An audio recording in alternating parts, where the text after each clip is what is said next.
അയ്യേ അമ്മ ഭയങ്കര ധൈര്യശാലി എന്നല്ലേ ഞാൻ വിചാരിച്ചത്. കള്ളന്റെ കാര്യം പറഞ്ഞപ്പോ ഇത്ര പേടിയാ? എടി ഇത് സാധാരണ കള്ളനൊന്നും അല്ല. ഇനി ഇവർക്ക് എന്താ പ്രത്യേകത? ഇവരും മോഷ്ടിക്കാൻ തന്നെയല്ലേ വരണേ? എടി യവന്മാര് ദേഹത്തൊക്കെ എണ്ണയൊക്കെ തേച്ചോണ്ടാ വരുന്നത്. നമ്മൾ പിടിക്കാൻ ചെന്നാലേ യവന്മാരങ്ങ് വഴുതി പോവും. പക്ഷെ പണ്ടത്തെ ഭവാനി ആയിരുന്നെങ്കിൽ യവന്മാരെ ഓടിച്ചിട്ട് പിടിച്ചാനായിരുന്നു. അതെനിക്കറിയാൻ പാടില്ലേ. കള്ളൻ ഓടി തെങ്ങിന്റെ മുകളിൽ കയറുകയാണെങ്കിൽ അമ്മയും കയറും തെങ്ങിന്റെ മുകളിലേക്ക്. അങ്ങനെ പിടിച്ചിട്ട് വരുമെന്ന്. പക്ഷെ ഇപ്പം മുട്ടുവയ്യ. അതെനിക്കറിയാലോ. അമ്മ ചായ ഇട്ടാ അമ്മക്ക്. പാല് പൊട്ടിച്ചു വെച്ചമ്മ. താഴെ പോന്നു. അതല്ലേ ഞാൻ എടുത്തോണ്ട് പെട്ടെന്ന്. നിങ്ങൾ വന്നാ? പ്രസിഡന്റ് വന്നായിരുന്നു കേട്ടാ. ഞാൻ കണ്ട് കള്ളനെ പിടിക്കുന്നു പറഞ്ഞു. അതെ പുറത്തേക്കങ്ങ് ഇറങ്ങി നടക്കല്ലേട്ടാ. രാത്രി ഒട്ടും പുറത്തേക്ക് ഇറങ്ങണ്ട. കള്ളന്മാർ ഓടിപ്പഴിഞ്ഞ് അടക്ക. എന്റെ ഉപദേശം വേണ്ട. എന്നാ പിന്നെ ചെന്ന് കയറി കൊടുക്ക്. കള്ളനെ കാര്യം പിടിച്ചാൽ തീർന്ന്. പിന്നെ അവരെ കയ്യിൽ നിന്ന് അടി കൊണ്ടിട്ട് നിങ്ങൾ നന്നാവാണെങ്കിൽ നല്ല കാര്യം ഞാൻ വിചാരിക്കുള്ളൂ. അങ്ങനെയെങ്കിലും നിങ്ങൾ നന്നാവുമല്ലോ. അങ്ങനെ നിങ്ങൾ നന്നായ ആ കള്ളൻ ഏതാണോ അയാൾ അതിനെ ഓടിപ്പിടിച്ച് കണ്ടുപിടിച്ചിട്ട് അയാൾക്ക് നല്ലൊരു വളം മേടിച്ചു കൊടുക്കും. മാമി പറഞ്ഞേട്ടാ, കള്ളന്മാരെ അടിച്ച് പഞ്ചറാക്കിയാൽ ഞാൻ നന്നാവുന്നു. എനിക്കും അത് തന്നെ പറയാനുള്ളത്. പിന്നെ മുള സൈഡാണല്ലോ.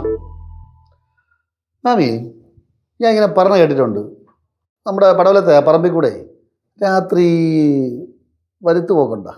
അല്ല കള്ളന്മാരാണോ മറ്റേ ശാസ്ത്രികളാണോ? ഞാനൊന്നും പറയുന്നില്ലേ. ഞാൻ എന്തെങ്കിലും പറഞ്ഞാലേ അന്ധവിശ്വാസമാന്ന് പറയും. അത് കള്ളന്മാരൊന്നും അല്ലടാ. ഇന്നലെ നമ്മളെ നവാസ് വിളിച്ചിരുന്നു. അവൻ എന്തോ കണ്ട് പേടിച്ചത്. അത് അവൻ്റെ സുഹൃത്ത് മരിച്ച്. അപ്പം അവൻ ശവടക്കിന് പോയിരുന്നു. എല്ലാ കാര്യത്തിലും അവൻ കൂടെ ഉണ്ടായിരുന്നു. തിരിച്ച് വീട്ടിൽ വന്ന് കുളിച്ച് റൂമിനകത്ത് കയറിയപ്പോൾ റൂമിന് അവൻ ഇരിക്കുന്നു. എനിക്കും അങ്ങനെ പറ്റിയിട്ടുണ്ട്. അത് മാമനായിരുന്നു. ഇത് ആത്മാർത്ഥ സുഹൃത്തല്ലേ? അതപ്പോ അങ്ങനെയൊക്കെ തോന്നും. അങ്ങനെയൊക്കെ പറ്റും. ആത്മാർത്ഥ സുഹൃത്ത് മരിച്ചാൽ നമ്മളെ കൂടെ വരും, നമ്മളെ കൂടെ തന്നെ കാണും എപ്പോഴും. നിനക്ക് എങ്ങനെ വല്ലതും തോന്നിയിട്ടുണ്ടോടേ? എനിക്കാ? നിന്റെ ആരെങ്കിലും കൂട്ടുകാരനോ അടുത്ത ബന്ധുക്കളോ കൂട്ടുകാരൻ്റെ സഹകരണോ ചുറ്റപ്പനോ മരിക്കുമ്പോൾ നീ പോയി സഹായിച്ചിട്ടുണ്ടോ? അല്ലെങ്കിൽ അവർ കൂടെ നിന്നിട്ട് വീട്ടിൽ വരുമ്പോൾ ഇതുപോലെ റൂമിനകത്ത് അവർ ഇരിക്കുന്ന തോന്നിയിട്ടുണ്ടോ? ഇല്ല, ഇതൊക്കെ വെറും സങ്കല്പം മാത്രമാണ്. തങ്കപ്പനാ? ഏത് തങ്കപ്പൻ? സങ്കല്പം. സങ്കല്പം. അത് ശരി. പണ്ട് രാഘവമാമൻ എനിക്കൊരു കഥ പറഞ്ഞു തന്നിട്ടുണ്ട്. നമ്മുടെ രാഘവമാമൻ്റെ അച്ഛൻ രാത്രി ഒരു 10-12 മണിയാവും പാങ്ങോട് മെട്രിക് ക്യാമ്പിൻ്റെ സൈഡിൽ കൂടെ ഇങ്ങനെ സൈക്കിൾ ചവിട്ടി പോവുകയാണ്. പോയ സമയത്ത് സൈക്കിളിൻ്റെ പിറകെ പെട്ടെന്ന് ബിന്ദു ഒരു കനം.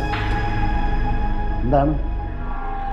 മാമങ്ങ എത്തി ഇങ്ങനെ നോക്കിയപ്പോൾ എൻ്റെ അമ്മ എന്താ കണ്ടത്? എനിക്ക് അറിഞ്ഞൂടാ. അതുപോലെ എനിക്ക് ഇങ്ങനെയുള്ള കഥകൾ കേൾക്കാൻ ഇഷ്ടമല്ല. എന്താ കണ്ടത് സുരേന്ദ്രൻ? എനിക്ക് ഇഷ്ടമല്ല അങ്ങനെ കഥ. കണ്ടത് പറയണോ? കേട്ടിട്ട് പോ. പേടിച്ചു പോയതാ തോന്നുന്നു. മാമൻ തിരിഞ്ഞു നോക്കിയപ്പോഴേ ബാക്കില് എന്തായിരുന്നു? പറ മാമി പറ. എന്തായിരുന്നു? തേങ്ങ. അതല്ലത്, തേങ്ങക്കൊലല്ല. ഒരു ചാക്ക്, അതിൻ്റെ അകത്ത് മൊത്തം തേങ്ങ. അതിൻ്റെ ഒരു സൈഡ് കെട്ട് വിട്ടുപോയി. തേങ്ങ എല്ലാം കൂടെ ഇപ്പത്തെ ചരിഞ്ഞു. അങ്ങനെയാണ് മാമൻ പറഞ്ഞ ആ ഒരു കാര്യം പറയാന്ന് പറഞ്ഞിട്ട് പറഞ്ഞു തന്നത്. ഒരിക്കലും സൈക്കിൾ ചവിട്ടുമ്പോൾ നന്നായിട്ട് തേങ്ങ കെട്ടി വെച്ചിട്ട് പോകണം എന്നാണ് പറഞ്ഞത്. വല്ല ആത്മാവിന്റെയും കഥ പറയാൻ പറഞ്ഞെന്ന് വിചാരിച്ചപ്പോ പിന്നെ ആത്മാവ് മാമന്റെ സൈക്കിൾ പറയാൻ കറിയുന്നത് പോകാൻ പോവുകയാണ്.